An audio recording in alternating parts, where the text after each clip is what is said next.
et M. Yves Kissombe, le vice-président, a participé aux élections de 2018. Nous avons donc une expérience électorale. Nous connaissons les bons et les mauvais côtés de l'actuelle loi électorale. Il y a un travail parlementaire en cours qui devrait se cristalliser autour d'un grand débat pour le vote de la nouvelle loi électorale.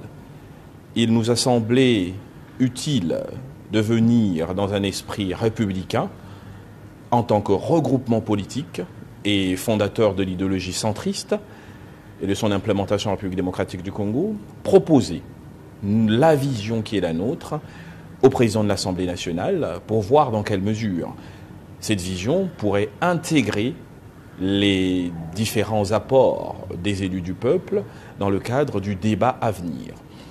Nous militons au centre pour un processus électoral qui garantirait fondamentalement la stricte symétrie entre les suffrages exprimés par le peuple et les résultats qui seront proclamés. Donc pour cela, nous pensons que la nouvelle loi doit intégrer une dimension plus démocratique. Je peux tout de suite vous dire que le centre n'est pas pour le seuil électoral, que le centre considère par exemple que la caution électorale est trop chère et qu'elle ne garantit pas la diversité au sens démocratique du terme. Et ce sont autant de propositions que nous avons soumises à l'analyse du président de l'Assemblée nationale qui nous a promis et nous a rassuré que dans sa démarche, de toute façon, la logique, c'est le dialogue et l'adhésion avant la décision.